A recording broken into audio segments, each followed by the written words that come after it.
महाराष्ट्र लोकांचे मत, लोकांचा विश्वास, आमची बातमी। धिक्कार असो भ्रष्टाचारी अधिकाऱ्यांचा धिक्कार असो भ्रष्टाचारी अधिकाऱ्यांचा धिक्कार असो भ्रष्टाचारी अधिकाऱ्यांचा धिक्कार असो।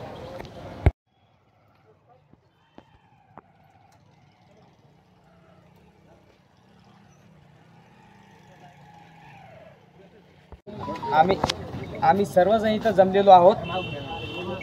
रामलीला मैदान बचाव समिती याचं असं की रामलीला मैदान म्हणजे जिथं रामलीला व्हायची, सांस्कृतिक कार्यक्रम रामलीला, ते ग्राउंड आहे त्या तुमच्या बॅक साईडला जिथं बांधकाम चालू आहे। काही भूमाफियांनी पैशा जोरावर म्हणा किंवा राजकीय हेतूच्या जोरावर म्हणा किंवा भ्रष्टाचारी अधिकाऱ्यांच्या जोरावर म्हणा, त्यांनी आता बघू शकतो आपण टेंडर भूमिपूजनच्या 15 दिवसानंतर जाहिरात आली टेंडरची लोकमतमध्ये, 15 दिवसानंतर। आणि हे सगळं आम्हाला माहिती काढायला, माहितीचे अधिकार म्हणून आम्ही सगळे माहिती काढले। वेळोवेळी अधिकाऱ्यांना आम्ही अर्ज दिले, त्या अर्जांचा तर आम्हाला रिप्लाय आलंच नाही, पण आम्ही ज्या माहितीच्या अधिकारद्वारे माहिती काढली की बाबा हे कसं झालं, काय झालं, ॲग्रीमेंट दाखवा, त्यासाठी आम्हाला 7 महिने लागले। तब्बल 7 महिन्यानंतर आम्हाला 8 महिने लागलेले, 8 महिन्याच्या जवळपास। त्याच्यानंतर आम्हाला हे सगळे पुरावे भेटलेत। आणि आता त्यांचं बांधकाम तर 80% म्हणा किंवा 50% बांधकाम झालेलं आहे, पण तरी आम्ही आमच्या परीने, आमच्या समिती जी आहे, आमच्या समितीच्या परीने, आमची समिती रामलीला मैदान बचाव समिती, त्या समितीच्या ह्यानी आम्ही माननीय उच्च न्यायालयात आम्ही खटला दाखल करू व आमचं जे ग्राउंड आहे जिथं आम्ही सांस्कृतिक कार्यक्रम व्हायचे, सकाळ संध्याकाळ पोलीस भरतीचे मुले येऊन तिथे प्रॅक्टिस करायचे, सगळं बंद झालेलं आहे। सगळे बंद झालं, कारण की हा जे ग्राउंड आहे रामलीला मैदान खरा म्हणला तर तो आहे, इथं रावण दहन व्हायचं। आणि त्या रामलीला मैदानाच्या नावामुळं ह्याचं नाव रामलीला मैदान पडलं। तिकडचा पत्ता सांगा। तिकडचा पत्ता हाच M2 मधला N7 सिडको। तिथं कशाच बांधकाम झालं? तिथं आता तिथं खाजगीकरण करून तिथं डेव्हलपमेंटच्या नावाखाली जिम, स्विमिंग पूल, टर्फ, योगा असं त्यांनी 5-6 सेक्शन बनवलेत। आणि ते सेक्शन मोफतमध्ये नव्हे, आता खरं म्हणलं सगळं मोफत द्यायला पाहिजे, कारण की वाड्यातल्या लोकांचं ओपन ग्राउंड आहे सिडकोचा, आणि सिडकोकडून NOC न घेता महानगरपालिकेने त्यांना लीजवर दिलं, जे की चुकीचं आहे पूर्ण। आणि ते त्यांनी चालू करून 8 ते 10 हजार रुपये एका विद्यार्थी मागं मंथली लावून ते सगळे पैशाचं भांडवल करू लागले। म्हणजे इन शॉर्ट तो एक व्यापार झाला। सरकारी जे जागा आहे जे त्यांनी अनऑथोराइज्डपणे लीजवर घेतला, त्याचं हे काम चालू आहे। आणि आमचं समितीचा हेतू एवढाच की हा जे ग्राउंड आहे मोकळा, हा मोकळा ग्राउंडवर फक्त क्रिकेट खेळणारे मुलं जर क्रिकेट खेळायला आले तर संध्याकाळी इथं महिला वॉकिंग करू शकत नाही, जे भरती मारणारे जे पोरं जे घोडा फेगर करतात ते करू शकत नाही, फक्त बाजूलाच एक्झाम्पल सर आहे ते। आता हे फक्त क्रिकेटसाठी सीमित झालं, पण अदर ॲक्टिव्हिटीसाठी जे ग्राउंड बाजूला ठेवला होता त्याच ग्राउंडचं भूमाफियांनी वाटोळं लावून दिलं। आता त्या भूमाफियामध्ये माननीय लोकप्रतिनिधी असू शकतात, भ्रष्टाचारी अधिकारी असू शकतात, आम्हाला कोणाचंच पर्सनली लेवलवर नाव घ्यायचं नाही आहे, पण हे सगळं होऊ लागलं की आम्ही वारंवार अर्ज देऊन पण आम्हाला रिप्लाय येत नाही। ह्याचा अर्थ काय समजावं?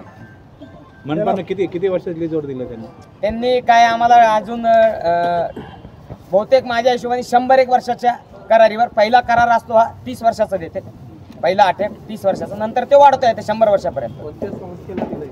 हे कोणती संस्था नाही म्हणून, संस्था न म्हणता एक व्यक्तिगत माणूस आहे विक्रम जाधव म्हणून। स्थानिकांच्या वतीने काही मोठं आंदोलन उभारण्याची शक्यता आहे का?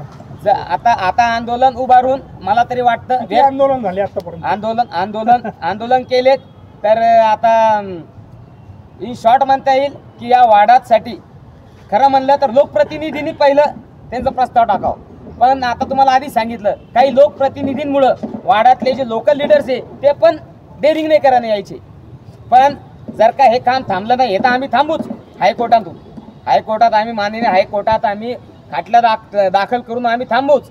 पण हे थांबल्यानंतर या वाड्यात जे इलेक्शन होणार आहे त्या इलेक्शनला पण त्यांना धडा बसेल की खरं नेमकं की आपल्या वाड्यातलं ग्राउंड मुलांनीच वाचवलं आणि मुलांमुळेच आपल्याला इलेक्शनने धडका बसला।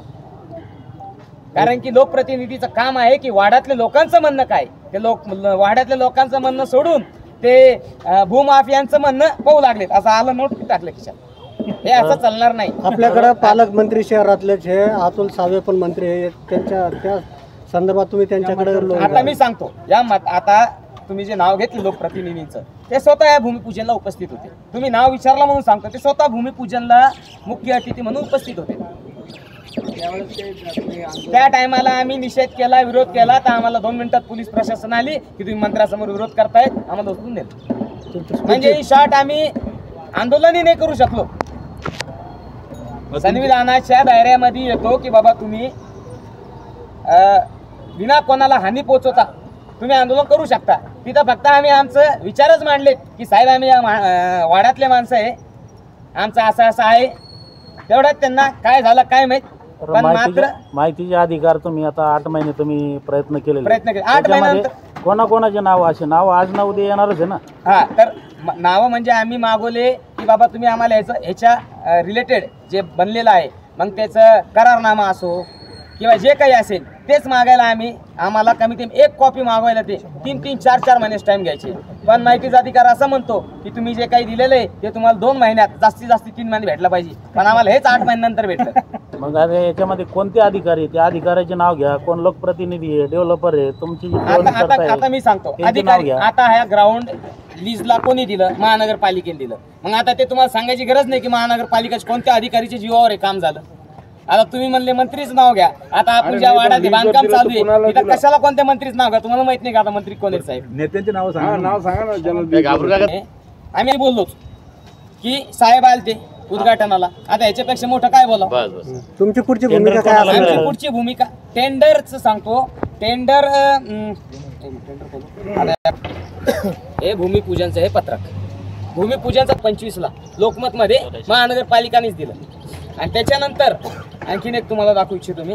म्हणलं की बाबा आमच्याकडून यांनी एनओसी घेतला नाही, याचं पण आमच्याकडे पेपरमध्ये प्रिंट आहे, त्यांनी पेपरमध्ये बयान दिलेलं आहे. आता माहिती अधिकारामध्ये सिडको कॉर्पोरेशन याचं खुलासा झाला. आम्ही पेपर आमच्या उच्च न्यायालयाच्या वकिलांच्या हातात दिलेलं आहे. पुढची भूमिका काय असणार आहे? आमची पुढची भूमिका एवढीच की आम्ही उच्च न्यायालयातून आम्ही स्टे आणू.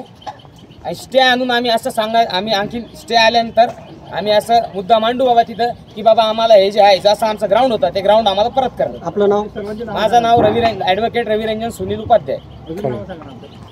समितीमध्ये अध्यक्ष जे आहेत ते आपले देवेश चंद्रेश दीक्षित, उपाध्यक्ष राजेश मोहनलाल नंद, उपाध्यक्ष अभिषेक विजय साळवे, सचिव ॲडव्होकेट रविरंजन सुनील उपाध्याय, सहसचिव यशवंत संजय तासकर, कोषाध्यक्ष विष्णू कैलास बरसया, मयूर गंगानाथ काकडे, ऋषिकेश संजय साळवे हे सदस्य आणि इतर बाकी सदस्य.